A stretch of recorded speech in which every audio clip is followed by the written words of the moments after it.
Sa nakaraang video ay natapos tayo kung saan ay sinabihan ng Grand Guardian ang Six-Blade Troop na sila Heobong at ang iba pa na sumunod sa kanya, na agad naman na sinang-ayunan ng mga ito, kaya naman ay habang papasugod ay sinabi nito sa lahat na aatakihin nila ang ulo ng Dragon Turtle.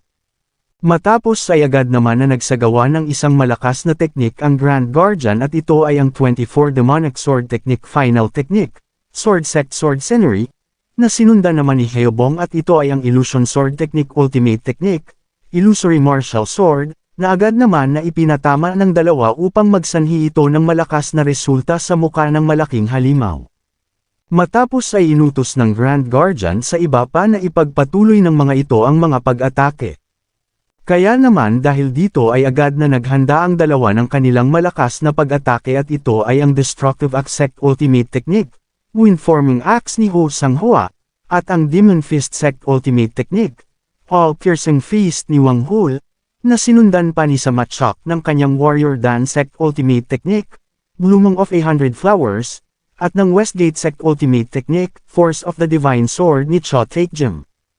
Hindi din nagpahuli si Baekgi at agad na naghanda ng kanyang Pure Kick Sect Ultimate Technique, Whirlwind Kick, at ng Demonic Dragon Palm Sect Ultimate Technique, Understrained Demonic Dragon Force ni Moongyu. Nang matapos ay sabay-sabay naman nilang ipinatama ito sa ulo ng Dragon Turtle upang makaramdam ito ng labis na pagkapinsala sa kanyang ulo. Sa nakikitang ito naman ang anak ng pinuno ng Moyong clan na si Moyong Yu, ay sa isip nito ay namamangha siya dahil saang kahit na ang Dragon Turtle ay hindi magawa ang makaligtas sa mga pag-atake na iyon ng sabay-sabay, at ang Demonic Cult ay maaaring magawang maputulan ito ng ulo ng ganun lamang kabilis, at mukhang ang kanilang general strategist na si Jaegal at ang kanyang ama ay nag-aalala para sa walang rason sa mga ito. Kaya naman sabi nito na sa tingin niya na ang kanilang panig ay ang mas mahihirapan sa sitwasyon na ito kaya naman ay mas mainam kung babalikan na lamang niya ang mga ito, nang bigla naman siyang napatigil nang marinig ang pagpapalayo ng isa sa Six-Blade Troop dahil sa aatake na ito sa kanila. Nang tignan niya ang sitwasyon ay gulat itong napahinto, dahil sa ang isang ulo ng Dragon Turtle ay nag-iipon ng pambihirang dami ng True Energy sa kaniyang katawan. Dahil sa ginagawa naman ng malaking halimaw ay agad na ipinag-utos ng Grand Guardian sa mga ito na agad na lumayo sa halimaw, na agad naman na sinunod ng mga ito, ngunit bigla naman na napahinto si Heobong at si Cho Taekjem, dahil sa hindi na nila pang magagawa ang makaalis sa kanilang kinaroroonan. Dahil dito ay agad naman na napasigaw ang mga kasamahan ng dalawa, ngunit sa isip ng mga ito na huli na para sa kanila ang magawang makatakas, dahil sa mabilis nitong pagkakabitaw ng kanyang inipong napakalakas na atake. Matapos ng ginawang iyon ng Dragon Turtle ay naiwang tulala naman ang ibang mga miyembro ng Demonic Cult, dahil sa hindi sila makapaniwala sa nagawang iyon ng halimaw, dahil sa nagawa nitong mabura ang isang buong kabundukan gamit lamang ang isang pag-atake. Sa isip naman ni Baekgi ay napapasabi siya na tanging mga abo na lamang ang naiwan mula sa direksyong tinamaan ng pag-atake na iyon, at ang bagay na iyon ay ang bagay na hindi kayang mapahinto gamit ang reflective energy, dahil dito ay napaluhod naman si Moongyu, at malakas na napaiyak dahil sa pagkakawala ni Heobong sa kanila. Nang bigla naman silang natigilan nang narinig nila itong sinasabi na buhay pa siya, kaya naman ay natuwa dito si Moongyu. Agad naman na napasabi si Heobong na inakala nila na iyon na ang kanilang katapusan, at agad na nagpasalamat sa ating bida dahil sa mabilis nitong pagsadyap sa kanila. Nang bigla naman na napalingon sa halimaw ang ating bida, at pinagmamasdan ang ginagawa nito, agad naman na napasabi si Heobong na mukhang muling gagawin nito ang malakas na pag-atake na ginawa niya kanina, kaya naman ay agad nang binitawan ng ating bida ang dalawa. Nang bigla naman na nag-utos ang Grand Guardian at sinabihan ang lahat na bitawan ng mga ito ang lahat ng kanilang mga sandata at manatili lamang sa kanilang kinaroroonan. Agad naman na gumawa ng mga espadang gawa sa yelo ang ating bida upang paghahanda sa pag-atake nito sa halimaw, at gamit lamang ang isang pagsinyas ng kanyang kamay, ay mabilis na pinakawalan ito ni Xian Yuwon sa muka ng Dragon Turtle. Sa nangyari ay nawala naman ang malakas na enerhiya nitong papakawalan sana sa kanyang bibig. Sa pagkakakitang ito naman ng mga miyembro ng Demonic Cult ay agad naman silang nagsaya at napasabi na nagawang pigilan ito ng kanilang Demonic Lord, ngunit agad naman silang binalaan ng Grand Guardian na huwag silang tatayo sa kanilang mga kinaroroonan at manatili lamang. Sa isip naman ng ating bida na mukhang ang ginawa niyang iyon ay walang epekto sa halimaw, dahil sa muli nitong ipinagpatuloy ang kanyang ginagawa, at agad din na pinakawalan mula sa kanyang bibig ang isang malakas na pag-atake. Dahil dito ay agad naman na napatikip ng kanilang mga tainga ang lahat, dahil sa malakas na pagsigaw ng halimaw habang nagpapakawala ng malakas nitong mga kuryente sa buong paligid. Nang bigla naman na napansin ni Becky na nalulusaw na ang mga lightning rod na itinanim nila sa kanilang mga tabi, kaya naman ay napapatanong na siya kung hanggang kailan pa kaya gagawin ito ng halimaw dahil mukhang nagpapatuloy pa ito sa kanyang pag-atake hindi gaya ng nauna.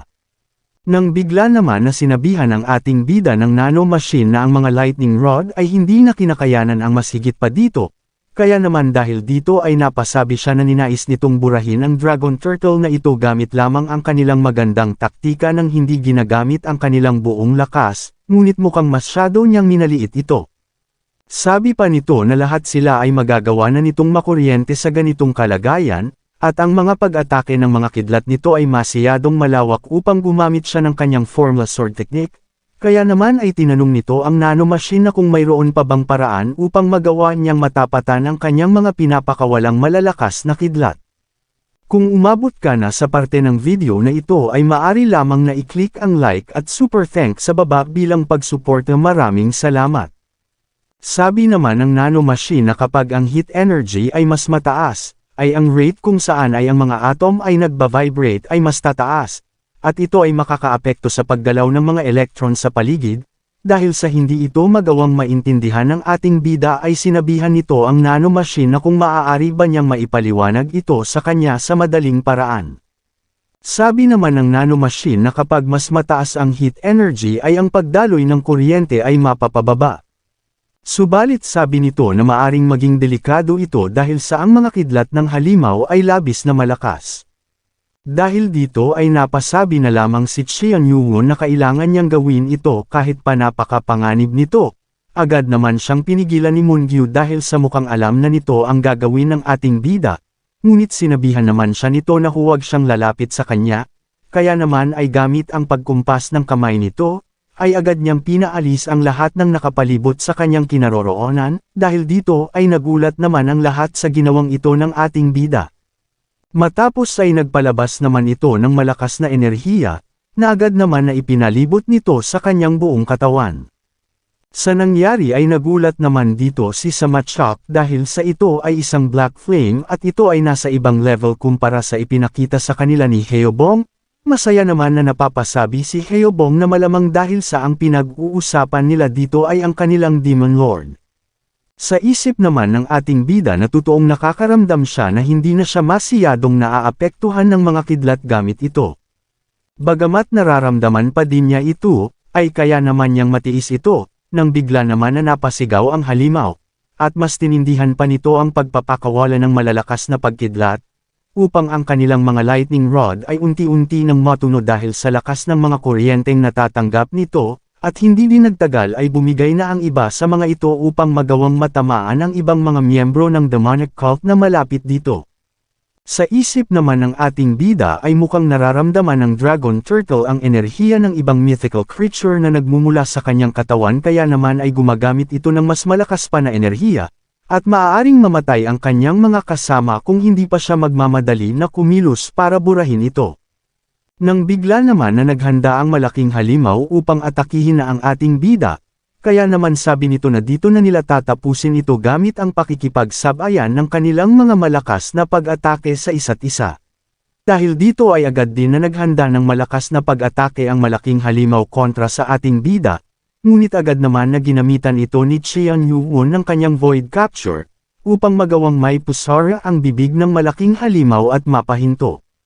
Matapos ay agad naman na nagmadaling kumilos ang ating bida, at agad na nagbigay ng matagumpay na pagpinsala sa muka ng malaking halimaw at maging sa parte malapit sa kanyang mata. Sa nangyari ay nagsaya naman ang lahat ng mga nakakakitang kasamahan nito sa demonic cult, dahil sa ang kanilang demon lord ay magagawa ng mapatamba ang isang ulo ng halimaw na ito. Nang bigla naman siyang tinitigan ng masama ng dragon turtle, upang mapahinto si Qian Yuan, at magawang matrap sa harapan malapit sa bibig nito. Kaya naman nang binitawan na ng malaking halimaw ang malakas nitong pag-atake, ay mabilis naman na iniwasan ito ng ating bida, at napasabi na mukhang pinainan lamang siya nito sa pamamagitan ng pagsalo ng kanyang mga pag-atake upang magawang mapalapit siya dito, at mas matalino pa ito kumpara sa kanyang inaakala.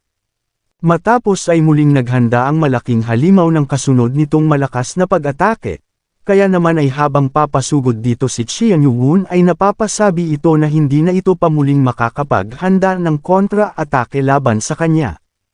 Kaya naman nang matapos ito sa kanyang ginagawa, ay agad naman itong hinarap ang ating bida, at mabilis na nagtama ang kanilang pag-atake sa isa't isa, ngunit dahil sa lakas ng pinapakawalang internal energy ng Dragon Turtle, ay nagawa siya nitong matalo at may hampas ng malakas sa lupa. Kaya naman nang makita ng lahat ang sinapit ng ating bida, ay agad naman na napatakbo ang mga ito upang agad na tulungan ang kanilang Demon Lord na nagawang mapabagsak. Ngunit bago pa nila ang magawa na makalapit dito, ay nakapagbitaw naman na ito ng malakas na pag-atake patungo sa kinaroroonan ng ating bida. Dahil dito ay mabilis naman na natauhan si Qian Yuan mula sa pagkakabagsak mula sa pag-atake ng halimaw, ngunit bigla naman na nagkaroon ng malakas na pagsabog mula sa kanyang kinaroroonan. Matapos naman ang malakas na pagsabog sa kinaroroonan ng ating bida at ng isang ulo ng Dragon Turtle, ay nadamay naman dito ang iba nitong kasamahan na malapit sa pinagsabugan. Nang bigla naman na napaluhod si Chao Taekjem at napasabi na dapat ay pinigilan nito si Qian Yuan na kaharipan ng mag-isa ang halimaw na ito anuman ang mangyari, maging ang iba nitong mga kasamahan ay nag-aalala din sa naging resulta ng pagharap nito ng mag-isa sa ulo ng Dragon Turtle, nang bigla naman na nagliwanag ng kakaiba sa kinaroroonan ng ating bida, at gumawa ng isang malaking bilog ng internal energy. Kaya naman ang nagawang pumasok na ng lahat ng ito sa katawan ni Qian Yuan, ay natuwa naman ang lahat dahil sa muli nilang nakitang buhay ang kanilang Demon Lord, ngunit napansin naman nila ang Black Flame na nakapalibot dito dahil sa mas naging mas malakas pa ito kumpara noong bago niya atakihin ang halimaw. Maging ang ating bida ay napahinto at nagtataka, kaya naman ay napapatanong ito na kung ano naman kayang nangyaring iyon kanina, dahil sa inaasahan niya na isang critical na injury ang sasapitan niya sa pagtapat sa ataking iyon ng malaking halimaw. Nang bigla naman na napahinto si Qian Yuan dahil sa sinabi ng nano machine na 400% nang na-charged ang kanyang internal energy, sabi pa nito na ang pagtukoy sa naging sanhi para dito ay kinakailangan pa ng masusing pag-aanalisa, ngunit ang kuryente ay nagawang mapahina dahil sa matinding init na ipinapalabas niya at nagawang ma-absorb ng ating bida bilang isang energy source. Sa nalamang ito naman ni Qian Yuan ay bigla naman itong napangiti, at napasabi na lamang na mukhang hindi na nito pa kailangan na mabahala patungkol sa mga kidlat na ipinapalabas ng isang ito sa kanya. Sa kabilang banda naman, sa kinaroroonan ng mga miyembro ng Northern Sea Ice Palace, ay naghahanda ang mga ito ng isang formation, at nang magawang mailatag na ito ng maayos, ay agad naman na nagbigay ng paghudyat ang tumatayong Palace Master na ito na ang hudyat na kanilang hinihintay.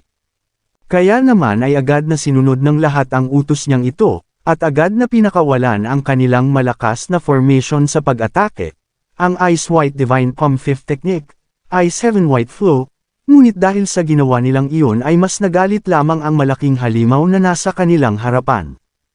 Kaya naman dahil dito ay nang matapos nilang mabigyan ito ng malakas na pag-atake gamit ang kanilang ipinagmamalaking formation, ay agad naman na winasak ito ng Dragon Turtle at nag-umpisang maghanda ng gagawing pag-atake sa mga ito.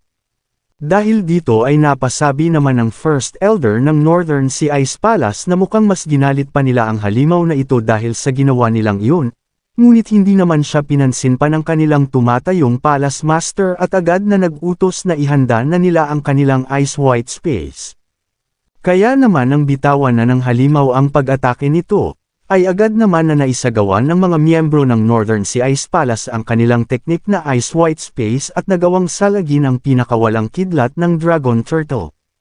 Matapos ay napasigaw naman ang tumatayong Palace Master sa mga kasamahan nito na kailangan nilang tagalan at kayanin ang pagsalag sa ataking ito, Ngunit mas tinindihan naman ng malaking halimaw ang pag-ataking ginagawa nito, upang magawang matagumpay na mawasak ang pagdepensa ng buong natitirang miyembro ng Northern Sea Ice Palace gamit ang kanilang Ice White Space. Matapos naman na makarecover ng First Elder ng Northern Sea Ice Palace mula sa pagkakatalsak sa malakas na pagsabog, ay sa isip nito ay naiinis siyang napapasabi na mukhang hindi nila magagamit ang kanilang teknik na Ice White Space bilang kanilang pangdepensa. Sabi pa nito na magagawa nilang matagalan ang mga pinapakawalang pag-atake ng halimaw ngunit magagawa silang maubos nito ng paunti-unti. Kung umabot ka na sa parte ng video na ito ay maaari lamang na i-click ang like at super thanks sa baba bilang pagsuporta. Maraming salamat.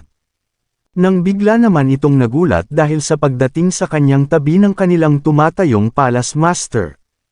Ngunit sa isip nito ay naiinis siyang napapasabi na walang silbi ang ginagawa nilang ito dahil sa tanging 6 lamang silang natitirang nandito sa ilang libong kasamahan na mayroon sila. Kaya naman ay desperado na siyang napapasabi na kailangan na nilang makahanap ng paraan para mapaslang ang malaking halimaw na ito at hindi lamang basta ang makayanan na makatagal sa sitwasyon nilang kinakaharap.